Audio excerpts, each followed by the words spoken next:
fight fans, UFC 304 is this Saturday. I cannot wait. It is going to be Leon Edwards taking on Belal Muhammad for the welterweight championship of the world. This is a rematch, guys, from 2021. 2021 is when these guys stepped in the octagon. This was during the COVID times. This was during the times where, there wasn't no audience. This was in the Apex in Las Vegas. And let's get right into it, right? I mean, this fight, in the first fight, it really wasn't something that was going to be crazy. It wasn't something that was blowing your hair back. Why? Because at the end of the day, the fight ended in the second round due to an eye poke by Leon Edwards. And the fight got ruled a no contest. So, but in the opening round, the first round, Leon Edwards was actually doing really good. Leon Edwards was landing some really good strikes, landing some really good kicks. He actually had Belal Muhammad hurt a little bit. But this is the MMA, this is the UFC, and you never know. It's never over till it's over, because the guy could be winning all rounds, all the way up until the very last second where he gets clipped and he ends up losing the round. Let's all remember how Leon Edwards actually won his welterweight championship of the world, losing all rounds to Kamaru Usman up until the last minute of their second fight, where he head kick knocked out Kamaru Usman to become the welterweight champion of the world. So there you have it, guys. That pretty much could have very well happened in that first fight, but it didn't. Got to a no contest, and now we're here in the rematch this Saturday. It's going to be a very good fight, guys. I really think so. A lot of people are not too hyped for it. A lot of people weren't too keen on Belal Muhammad getting the next welterweight championship title shot, but I do feel like he deserves it. I do feel like with all the wins that he's had against Sean Brady, against Gilbert Burns, against Stephen Wonderboy Thompson, Damian Maia, some of the who's who in the welterweight division, I do feel like he's earned that right. And especially now, like, who else are you going to give it to, really? There really is no big names out there. There really is no real true number one contender other than Belal Muhammad. So I do believe this is going to be a very good contest. With Leon Edwards, he is a great striker, probably one of the best in the game. His kicks, like I just mentioned, the head kick knockout from Kamaru Usman, his striking, is really, really on point, very accurate, very fast.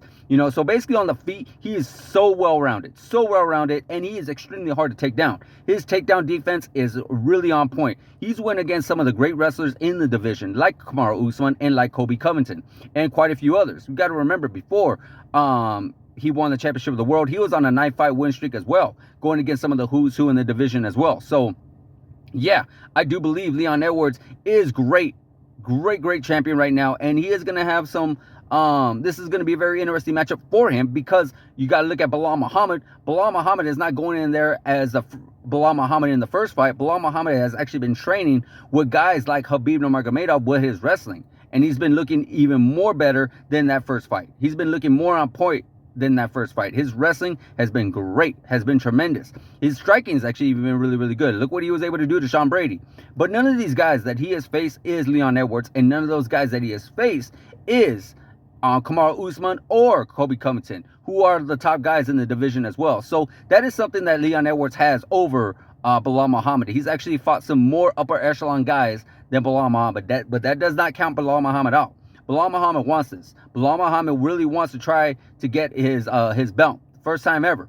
He wants to become a champion. So he's going to put it all on the line, guys. So I do believe when it comes to the striking, I will not rule out Belal Muhammad, but I will give that to Leon Edwards. When it comes to the wrestling, we don't necessarily see a whole lot of wrestling from Leon Edwards, so we're not quite sure. Doesn't mean he can wrestle, but I do feel like we don't see it as much.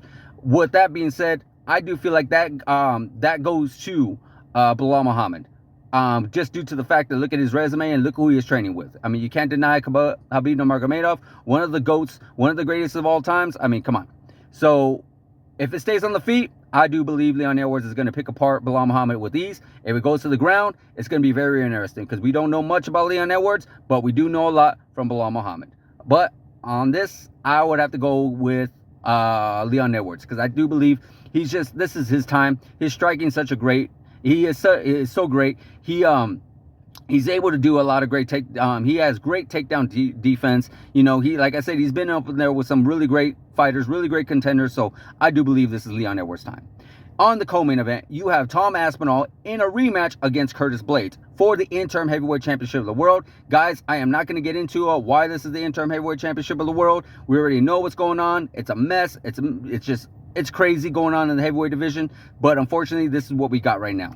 And this is a rematch. This was a fight that I think took place back in 2022, where Tom Aspinall went against Curtis Blades, and in the opening round, I believe it was even the first minute of the round, Tom Aspinall went for some type of kick.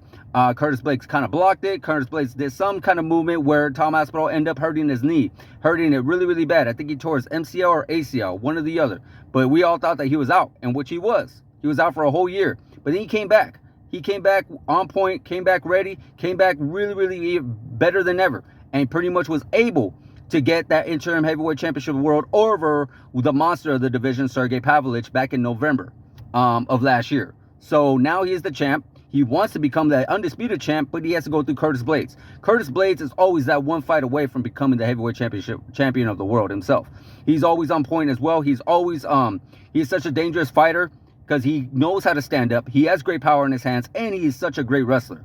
When you saw him go against guys like Junior Dos Santos, Alistair Overeem, he's went against some of the who's who. Of course, Francis Ngannou and Derek Lewis. Some of these fights he lost, some of these fights he won. But yeah, he's a great contender in the division. He's always one fight away, and here he is again, one fight away from possibly becoming interim heavyweight champion of the world and possibly fighting for the heavyweight championship of the world. Now, we don't have a lot to go on when it comes to the first fight because, again, like I said, it ended so soon. But with that being said, this could go either way. I really think so. When it comes to heavyweights, it could go either way because these guys hit, and when they hit like Mack trucks. They hit like diesels. They hit like trains, and they will put their lights out because they've done that to multiple other contenders within the heavyweight division. So it goes to who's better on the ground. Well, we all know Curtis Blades has great wrestling, but we also know Tom Aspinall has great jiu-jitsu. So with being the hometown favorite, with this being the hometown crowd for Tom Aspinall, I would have to give it to him because he has great jiu-jitsu. He can tap guys out. Not saying that Curtis Blades can't tap guys out, but I believe Tom Aspinall has just one up on him. And I do believe this is a Tom Aspinall's time. I do believe he really wants to become heavyweight champion of the world. Not saying Curtis Blades don't, but I do believe he does. Tom Aspinall has great striking. Phenomenal striking. So yeah, I really feel this is Tom Aspinall's time. I feel Tom Aspinall could definitely keep it on the ground, keep it up on the feet. He is definitely 100% going for that win, possibly even going for that knockout. If it goes to the ground, I do feel like it's going to be a long fight, you know, because you got Curtis Blades, who has a little bit of jiu-jitsu himself, who has great wrestling himself. It could go either way on the ground, but I do feel on the feet, Tom Aspinall has this edge for sure. Also on the card, you got Bobby King Green taking on Paddy Pimblett. Paddy Pimblett, you know, he's such a star in the making. Paddy Pimblett is such a huge name, especially over there in the UK. You know, he's slowly but surely going up in the ranks within the lightweight division. He is in no rush to trying to go out there and fight for the championship, trying to rush to the top 5 or anything like that. So this is actually a really good step up for him. This is actually a really good challenge for him because Bobby Green is a crafty veteran.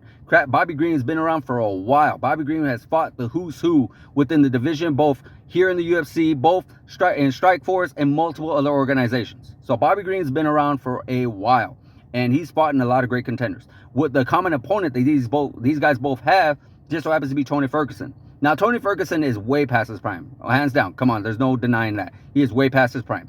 Tony Ferguson, but Bobby Green was able to stop Tony Ferguson. Bobby Green was able to submit him within the last, I want to say, couple of seconds of their fight, which is very impressive nonetheless, even though Tony Ferguson is past. But with that being said, it's really hard. It's really hard to see how this is going to go down because, you know, Paddy has been kind of out of it a little bit. You know, he has been injured. He has been going through his own personal stuff outside of the cage and such like that. Bobby Green has been in and out of the octagon, has been keeping busy, and has been trying his best to move up in the ranks as well. He's had a lot of ups and downs. You know, it's unfortunate. I'm sure he really would love to go in the top 5 and such like that. And he has fought a few guys in the top 5, like Dustin Poirier, Islam Makhachev, and so forth. But nonetheless, when it comes to the striking, you got to give it to Bobby. Bobby is just a phenomenal striker. Bobby Green, again, like I said, he's went striking with some of the best in the world. But when it comes to jiu-jitsu, I cannot deny the fact that Paddy Pimblett is such a terrific jiu-jitsu artist. Terrific. Like, he is, I think that is his bread and butter, honestly. My personal opinion, that is his bread and butter. And I do believe if this fight, which more likely I can see it going to the ground, if it does, it's all night Paddy Pimblett. You got the hometown hero over there. You got You got he's the young hungry lion going against the crafty veteran. But I got to go with Paddy. Paddy, I feel like, is going to get the victory on this one, just due to the fact of his age, due to the fact that he is such a brilliant jiu-jitsu artist. And not just that, but, you know, I'm not saying Bobby Green ain't the jiu-jitsu artist himself as well. Like, he was able to submit Tony Ferguson. But I just feel like Paddy Pimblett has the edge on him just due to the age and the youth. That's just my personal opinion, guys. But I would like to hear your personal opinion. Let me know what you think about this fight. Let me know what you think about all the fights. Let me know if you're going to be watching. Let me know who you think is going to be winning. Just let me know, guys. UFC 304 this Saturday. Like, subscribe, hit that notification button, and I'll see you guys in the next video.